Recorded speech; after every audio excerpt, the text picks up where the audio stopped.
nesse caso.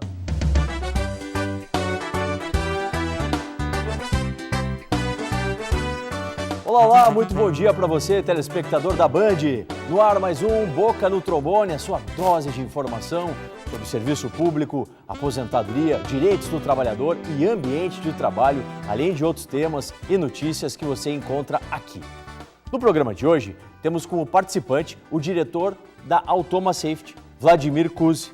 Vamos continuar falando sobre a NR12, a norma regulamentadora número 12, tema que começamos na semana retrasada e que está relacionado à segurança em máquinas e equipamentos.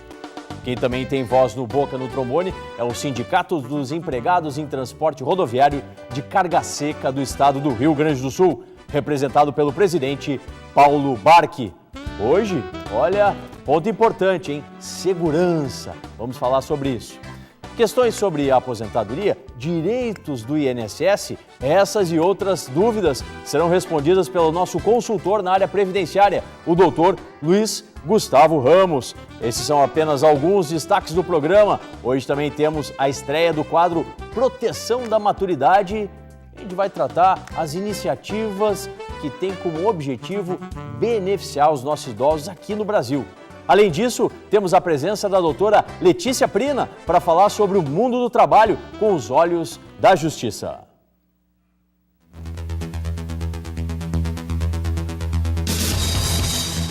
O TRF da 4ª Região determinou a inclusão do tempo de serviço em que um policial federal esteve preso por investigação criminal para sua aposentadoria. O autor também solicitou a inclusão do período afastado por conta de processo administrativo disciplinar, onde foi absolvido nas 3 esferas, administrativa, penal e civil. Os períodos foram deduzidos pela PF da contagem de tempo com vistas à sua aposentação. A sentença negou o pedido do agente, considerando que no tempo de afastamento não houve exercício de atividade exclusivamente policial. Já o TRF reformou a decisão, porque a Lei Complementar 51 de 85 não exige que o policial esteja em atividade estritamente policial, e sim em cargo de natureza estritamente policial. Analisou o relator do recurso, Sérgio Garcia, e concluiu: no período em que o policial esteve afastado preventivamente de suas funções, não ficou afastado de seu cargo, de modo que o respectivo tempo deve ser contado para todos os efeitos legais. Andou bem o TRF-4 nesse decisório. Afinal de contas, o servidor não poderia ser prejudicado duplamente, ter de se submeter a uma investigação e ainda não ter tal tempo para o seu jubilamento. A lei, nesse caso, é bem clara e deve ser cumprida. Dura lex, sed lex. Antes de conversarmos com o pessoal da Automa Safety, vamos tirar algumas dúvidas dos nossos telespectadores que enviaram mensagens, interagindo conosco através do celular 0 operadora 51 99 59 20 42 e tem acesso à internet, pode enviar a sua dúvida, a sua opinião, denúncia pelo nosso e-mail, tudo na tela aqui da Band, contato@programabocaноtrombone.com.br. Primeira pergunta é da nossa telespectadora, a Isaura, aqui de Porto Alegre. Senhores, tenho um pequeno empréstimo no banco. Caso eu venha a falecer, quem deverá pagar? Muito bom dia, doutor Luiz Gustavo. Como é que a gente pode encaminhar uma resposta para a nossa telespectadora, a Isaura? Bom dia, Solano. Bom dia aos nossos telespectadores. Bem, dona Isaura, geralmente, quando esses empréstimos consignados no benefício são feitos, eles ficam limitados ao período em que o beneficiário do empréstimo recebe o benefício. Com o óbito, encerra-se, inclusive, o dever de complementar o pagamento daquele empréstimo. Esse empréstimo ele não vai ser descontado a partir de então no benefício, por exemplo, de pensão por morte. As dívidas contraídas em vida, elas ficam limitadas ao patrimônio daquele que falece. Elas não se estendem ao benefício concedido. Tá certo. Respondida a pergunta, agora é hora de segurança no ambiente de trabalho. Agora é hora de Automa Safety aqui no Boca no Trombone.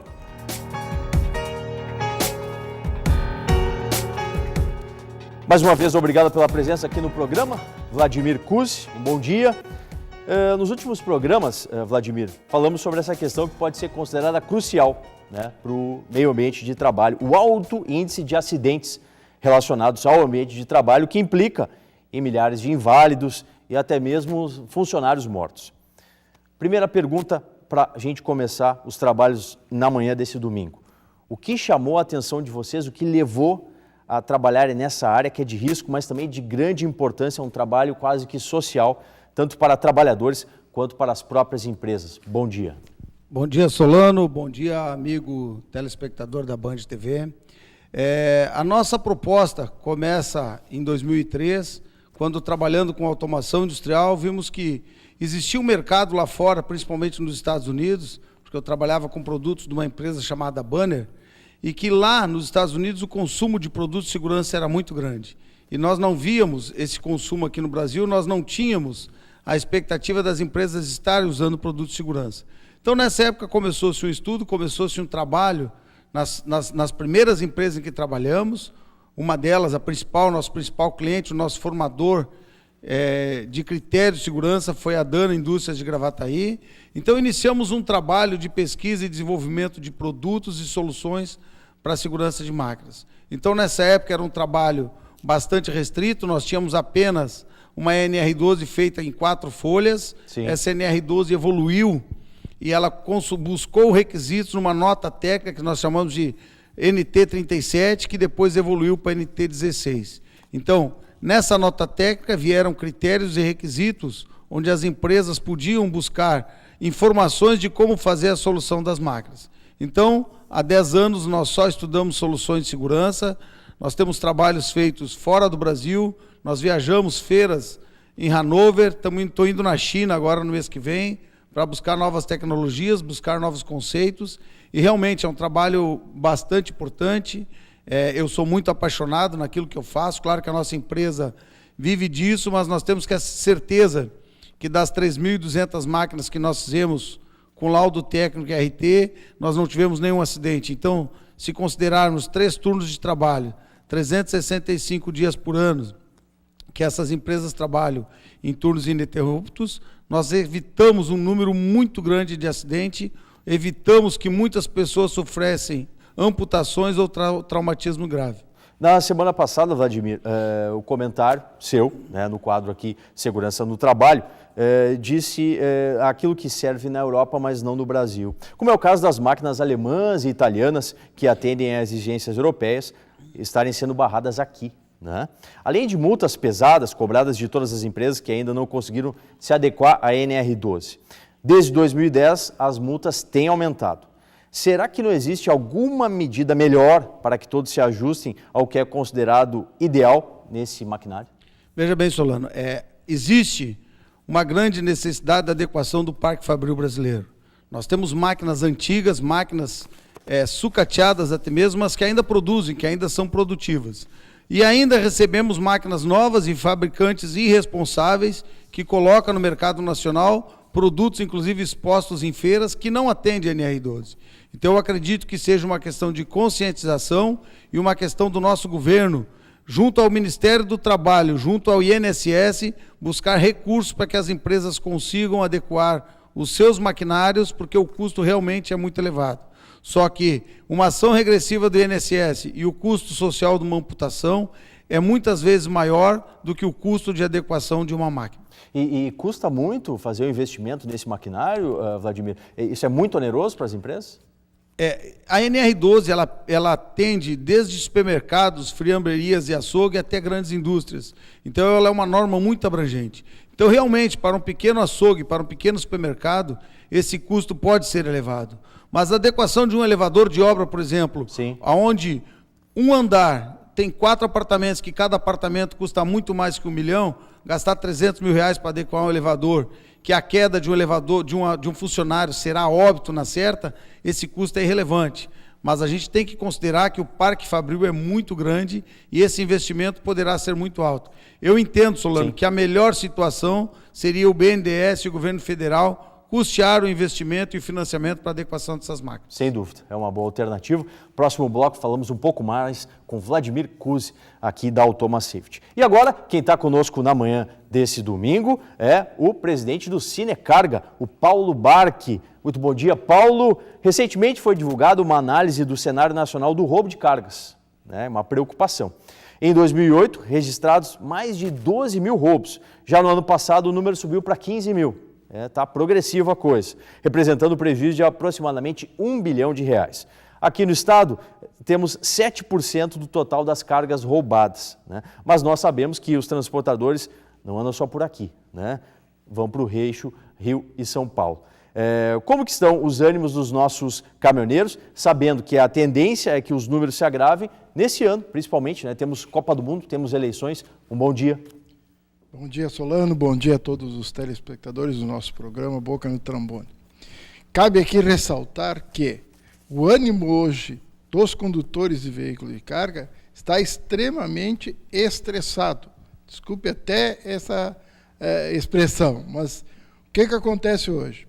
A pessoa já sai daqui de Porto Alegre ou da nossa região do estado, preocupado com onde ele vai ter que parar, onde ele vai ter que dormir, onde ele vai ter que abastecer. Então, hoje nós estamos vivendo extremamente num estresse psicológico. O nosso própria Previdência Social, às vezes, nem reconhece o estresse como um afastamento, depois de um roubo de veículo. E aqui estou seguindo estritamente falando do condutor, da pessoa, a parte humana da coisa. Porque a parte patrimonial, com certeza, tem seguro. Sim. E etc. Vai. Essa pesquisa que tu tens aí, Solano, que tu se referiu, com certeza ela não diz a verdade. Por quê? Hoje, muitos dos eventos não são registrados. Não são registrados. Por quê? Ficou à margem. Exatamente. Porque aí não tem o roubo do veículo, com certeza o registro diminui bastante. Quando hoje a grande incidência é o roubo da carga, não só do veículo. Próximo bloco, né? Vamos falar um pouquinho mais sobre o que o Sinecarga está fazendo, né? Como que a gente vai tratar desse tema aqui.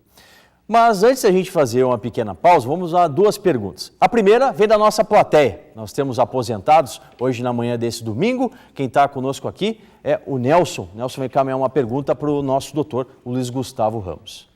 Bom dia, doutor Luiz. A pergunta que tenho a lhe fazer é o seguinte: aposentei por tempo de serviço. Continuei depois contribuindo. E entrei com um novo pedido de uma nova aposentadoria. O que o senhor tem a me explicar sobre isso?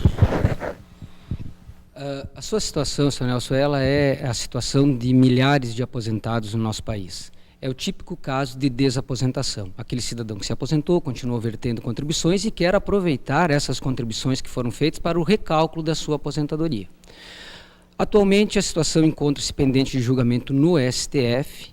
Já está há aproximadamente 3 anos com o mesmo ministro analisando os autos. O primeiro voto foi favorável lá no STF e todos os demais processos no país inteiro, eles estão sobrestados, suspensos, aguardando a manifestação do STF. Que, se tudo correr bem, este ano deve julgar o tema e essa decisão será aplicada a todos os demais processos em andamento. Tá certo. Mais uma questão, essa vem pelo nosso torpedo, o 99592042. Você coloca o seu nome e a cidade de onde está falando aqui para a gente encaminhar os questionamentos. A Soraya, aqui de Porto Alegre. Estou com pedido de pensão por morte desde setembro. A minha advogada diz que está na mesa do juiz. Quanto tempo deve durar o meu processo ainda? É a dúvida, doutor Luiz, da Soraya de Porto Alegre. Infelizmente, Soraya, não há uma resposta objetiva que a gente possa acabar com a tua dúvida, porque um processo judicial ele pode demorar em torno de 6 meses, 1 ano, 1 ano e meio, depende muito também da matéria que está sendo discutida no processo. Se o teu processo está tramitando no juizado especial federal, a média de duração de um processo tem sido em torno de 1 ano, 1 ano e meio. Tá certo. E doutor Luiz, questões como essa, né, que dependem ainda de, eventualmente, um recurso e tudo, esse processo ele pode ir para instâncias ainda mais longínquas, como, por exemplo, em Brasília? Pode, dependendo da matéria que está sendo abordada, Solano, este processo pode chegar à Turma Nacional de Uniformização ou até mesmo ao Supremo Tribunal Federal. E aí eu estou falando numa duração aproximada de 4 a 5 anos de um processo.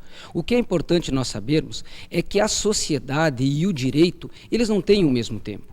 Hoje, o cidadão realiza 2 ou 3 atividades ao mesmo tempo, com a internet, com a facilidade. No entanto, o direito não é bem assim. Então, os processos nem sempre eles andam na velocidade que nós gostaríamos. Obrigado, doutor Luiz. Continue mandando as suas questões, as suas perguntas pelo nosso torpedo, 9959-2042. Pequena pausa, só dá o tempo de você ir lá no fogão, pega água para o chimarrão e volta. Boca no trombone, agora aqui na Band TV.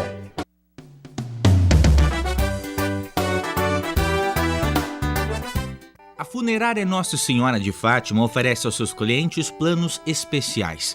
Além de atender pelo IP, usuários de outras entidades também são beneficiadas. As capelas mortuárias são gratuitas, plantão dia e noite. Funerária Nossa Senhora de Fátima, desde 1982, fazendo sua homenagem ganhar vida.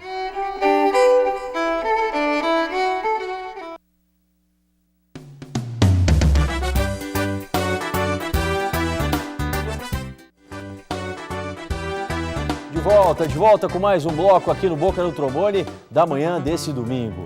Mais perguntas que vêm pelo nosso celular, o 51 99 59 2042. Doutor Luiz Gustavo Ramos, questão que vem aqui da nossa grande Porto Alegre, do município de Sapucaia do Sul. O Wilson, o prazo para desaposentação prescreve em 10 anos? Há esse prazo para a questão do pedido da nova aposentadoria, que é a desaposentação, doutor? Bem, Solano, via de regra, a revisão de um benefício previdenciário, pelo atual entendimento jurisprudencial, é 10 anos. Felizmente, no que se refere à desaposentação, o Judiciário tem entendido não se tratar de uma mera revisão, e sim da concessão de um benefício novo. Então, não se aplica este prazo de 10 anos para os processos de desaposentação. De modo que aquele cidadão que está aposentado há mais de 10 anos e que contribuiu depois da aposentadoria, pode sim postular a sua desaposentação. E realmente não dependemos de prazo, na verdade. Se a pessoa trabalhou 1 ano, 2 anos pós-aposentado, ela pode fazer a simulação desse novo benefício e, mediante um acréscimo, ela pode ingressar com o pedido.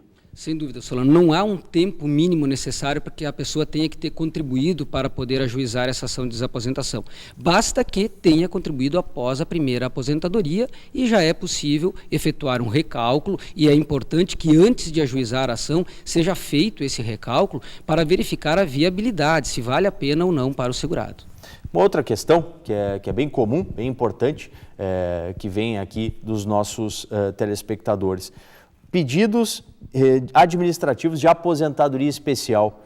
Quem manda aqui é o Leandro, de Porto Alegre.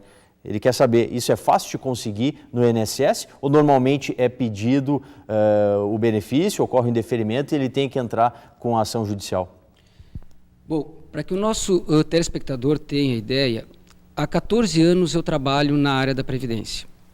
Apenas um pedido encaminhado pelo escritório foi deferido administrativamente, enquanto que das ações ajuizadas, cerca de 90% são julgadas procedentes.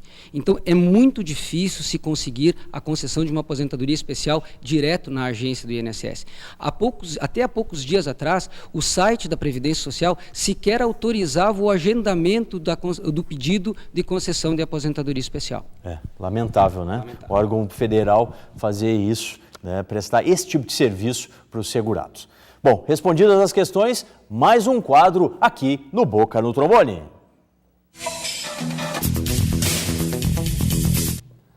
No Dica Trabalhista, a doutora Letícia Prina traz algumas informações do mundo do trabalho sobre a ótica jurídica. Doutora Letícia, muito obrigado pela sua participação na manhã desse domingo. Hoje o tema, Fundo de Garantia por Tempo de Serviço. E olha, esse tema está dando o que falar, né? Porque as pessoas, os trabalhadores, têm ingressado com os pedidos, né? E as ações elas estão ficando sobrestadas, suspensas. Qual é o horizonte para quem ingressou com esse pedido? Bom dia. Bom dia, Solano. Bom dia a todos aqui presentes. Bom dia aos telespectadores. Exatamente, Solano, isso aí é uma briga que estamos enfrentando e esperamos que tenhamos êxito, né, nessas ações.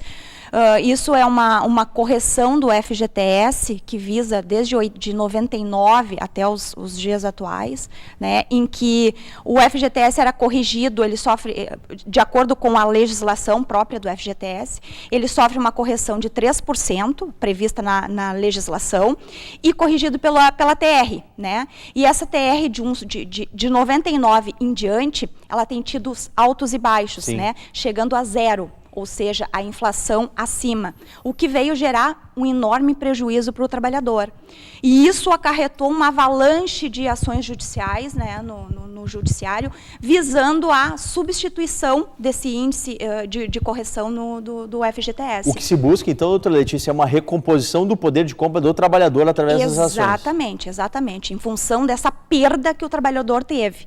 Então, estamos aí na expectativa, agora, no mês passado, no início de abril, elas foram suspensas, essas ações foram suspensas, o ministro no STJ suspendeu, e agora há uma expectativa, porque o Ministério Público já foi favorável à substituição do índice inflacionário dessas ações. Então, estamos aí na torcida, né?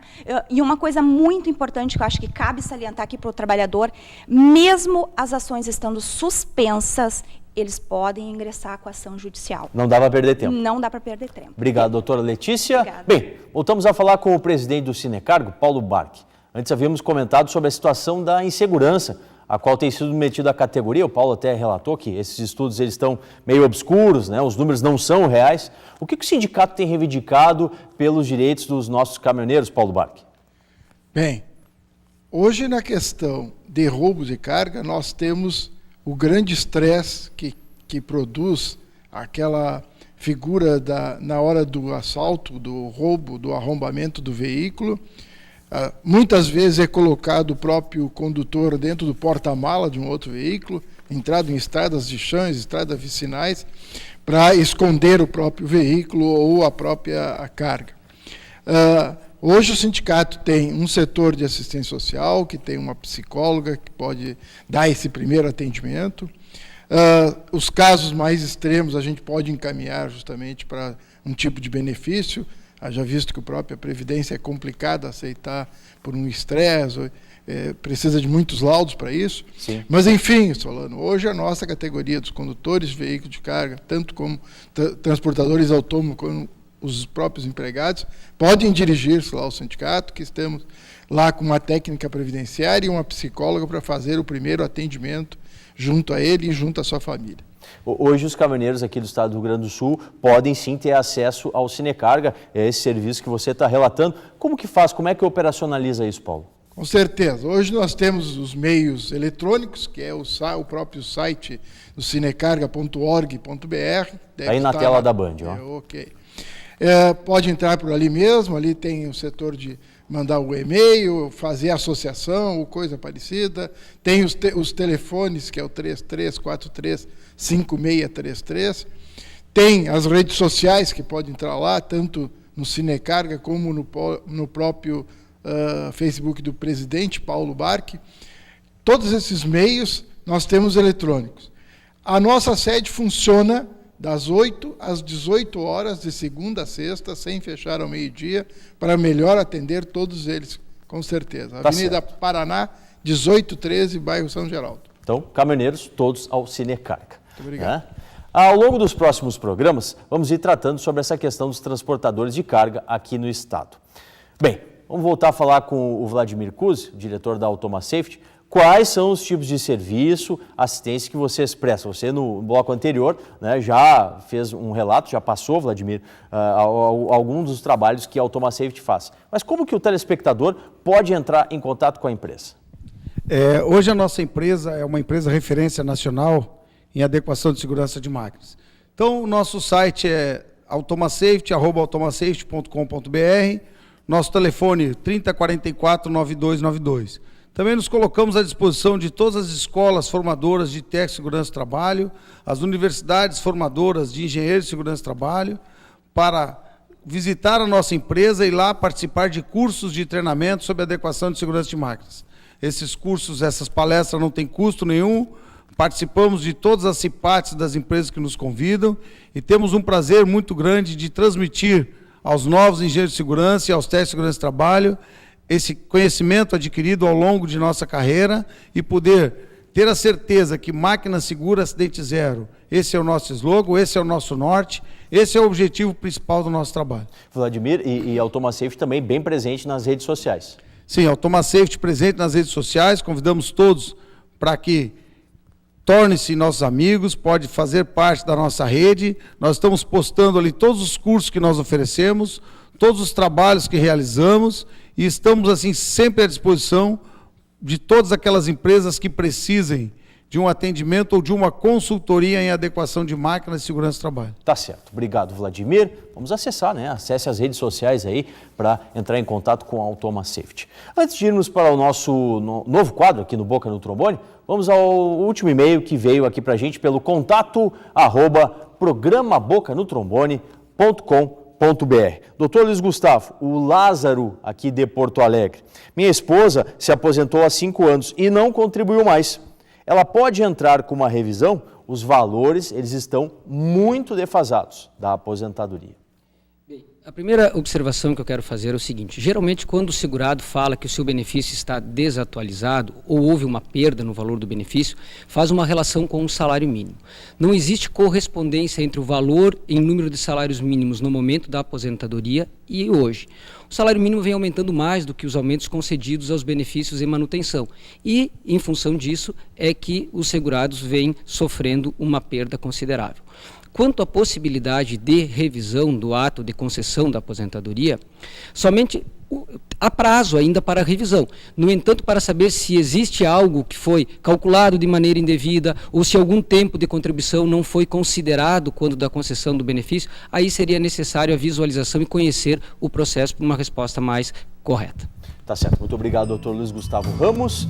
Agora é hora de outro quadro aqui no Boca no Trombone, é o Proteção da Maturidade. As iniciativas para a promoção da terceira idade você confere aqui nesse quadro. Quem traz os detalhes, quem amplia pra gente é o repórter Jonathan Bittencourt. Cabe ao poder público proporcionar aos cidadãos oportunidades para que estes vivam uma vida de qualidade. Mais que determinar que dia tal é dia do idoso, as autoridades são responsáveis por promover o bem-estar da terceira idade.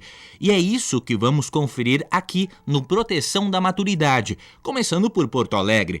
Tramita na Câmara dos Vereadores o projeto de lei do Legislativo 387 de 2013, que obriga que clínicas geriátricas, casas de repouso e outras instituições privadas destinadas ao atendimento de idosos a instalarem em suas dependências internas sistema de monitoramento com câmeras de vídeo que possibilitem o acompanhamento em tempo real pela internet. As medidas, é claro, também consideram o respeito à privacidade e os responsáveis legais pelos idosos que têm direito, por meio de uma senha pessoal intransferível, à transmissão pela internet.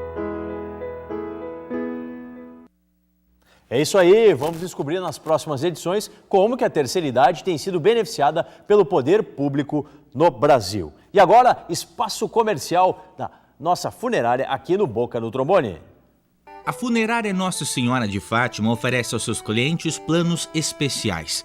Além de atender pelo IP, usuários de outras entidades também são beneficiadas. As capelas mortuárias são gratuitas, plantão dia e noite. Funerária Nossa Senhora de Fátima, desde 1982, fazendo sua homenagem ganhar vida.